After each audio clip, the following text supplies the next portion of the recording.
Zalduondoko inauteri tradizionalak. Zalduondoko inauteri jaiak Euskal Herriko berezienetakoak dira. Zalduondo, Arabako ipar-ekialdean dagoen herria da, Aizkorri eta Aratz mendien itzalpean.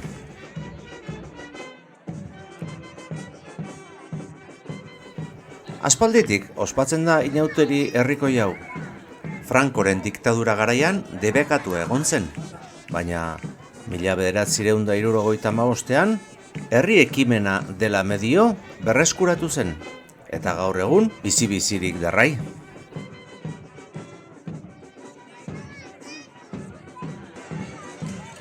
Antzinatik datorren jai pagano hau, udaberriari ongietorria emateko egiten da. Horrez gain, erlijio katolikoaren garizumako barau garaia hasi baino lehen egiten den askatasun eta gehiegikeriazko ospakizuna ere bada.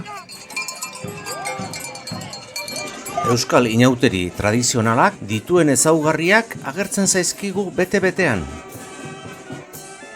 Hala nola, musika, dantza eta zarata dira nagusi Zalduondon. Dibertsiorako ezinbesteko izateaz gain, zaratak natura esnatzeko balio du, udaberriari deitzeko.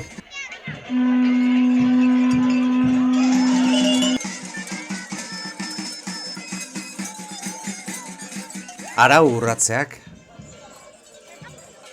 Urtean zehar egiten ez diren gauzak egiten dira. Egun hauetan, askatasunez eta gehiegikeriaz jokatzeko baimena dago, kaosa sortzea da helburu.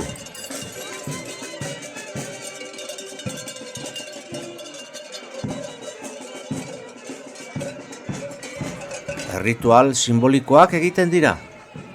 Zalduondon, markitosi egozten zaizkio urteko ezbehar eta kalte guztiak. Eta epaitu ondoren, sutan egiten da. Zori gaizto guztiak suntsitu eta udaberriari garbi ekiteko. Mozorroak ezaugarri nagusitako badira. Naturarekin eta lanbide tradizionalekin lotutakoak dira gehienak. Zalduondon erraz nabari da hori. Hor ditugu artzaina eta artaldea, baserritarra, idia eta goldearekin, eta hor kale garbitzaileak. Mozorro gehienak aurpegia estaltzen dute, anonimotasuna gordetzeko. Herritarrak eskura dituzten elementuekin mozorrotuta joaten dira. Bakoitzaren irudimenak agintzen du, baina badira pertsonaia berezi batzuk. Markitos panpina, trajeduna eta 13 arrautza koloretsuz eginiko lepokoa soinean duela preso hartu eta epaitu egingo dute. Predikaria, Markitosen epaia irakurtzen duena. Hiriak, Markitos eta predikaria doazen gurdia daramate. Artzaina eta ardiak, gazteek eta umeek osatzen dute artaldea. Baserritarra, hiri parearekin eta goldearekin lurra lantzen ari da.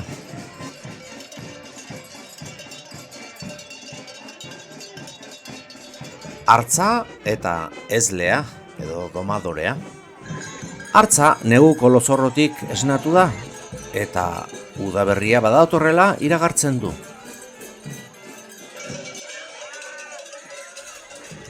Errautsaria, jendeari errautsa jaurtiz dabil, izua sortuz. Kale garbitzailea, errautsariak zikintzen duena garbitzen doa etenik gabe. Amona eta aitona, Markitosen gurasoa gomen dira. Amonak aitona bizkarrean darama, pertsona bakarrak egiten du, bikotearena.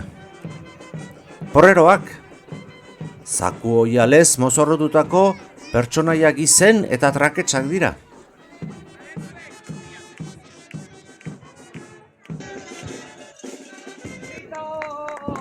Jaia igande eguardian hasten da. Markitos gaizkilea Lazarraga jauregitik ateratzen dute. Bertso batzuk kantatu ondoren, asto gainean jarri, eta kale jiran joaten dira musika lagun dutela. Goazen inauteriei hasiera ematea. Goazen inauteriei hasiera ematea. Gaizkilea atxilotu dutela eta arratsaldean epaitu egingo dutela adierazten zaie herritarrei.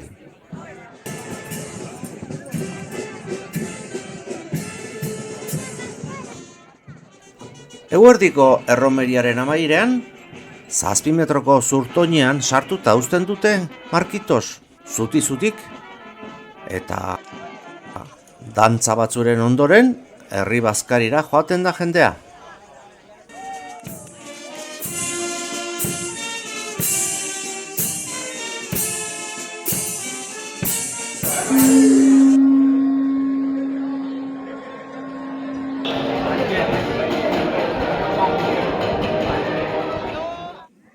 Arratsaldean, bazkalostean, pertsonaia eta mozorrotu guztiak ateratzen dira musika bandarekin batera.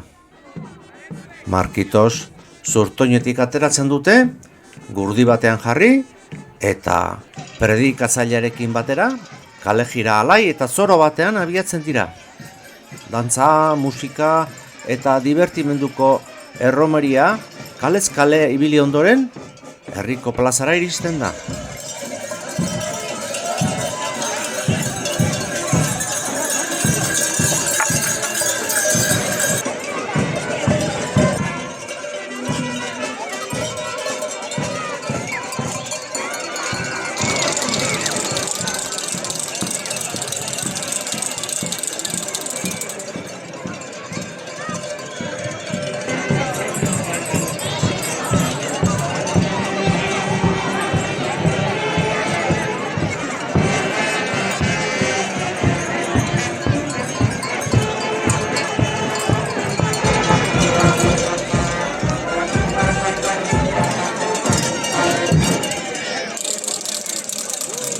Arratsaldeon eta ongi etorriak deno, sermoia astera doa.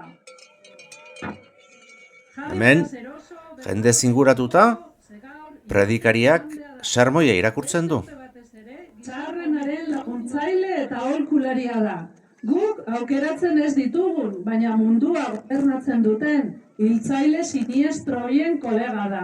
Herrialdeak inbaditu, bombardatu, matxakatu... Markitosek urtean zehar herriaren kontra egin dituen gaiztakeria guztiak aipatzen ditu, eta heriotza zigorrera kondenatzen dute.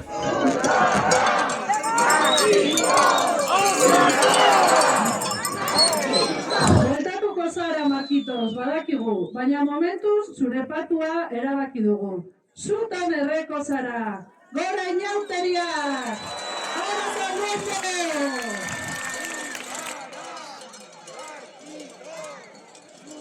Zori gaiztoko guztiak ordezkatzen dituen Markitosen panpina sutan erretzen dute, eta suaren inguruan dantza egiten da sugarrak aitu arte.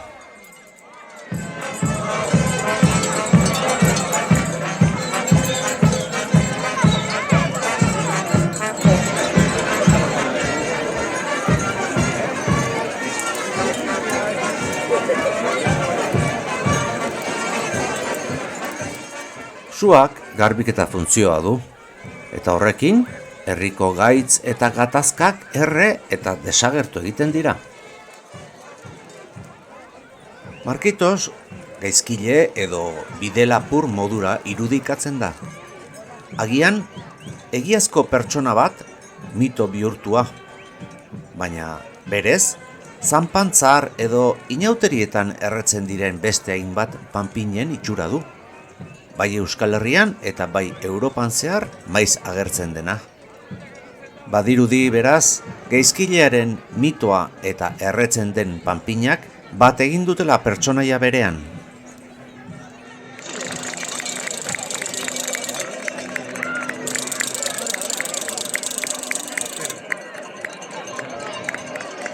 Ondoren, ardo beroa eta txokolatea banatzen da hotzari aurre egiteko. Eta gaua girotzen da horrela.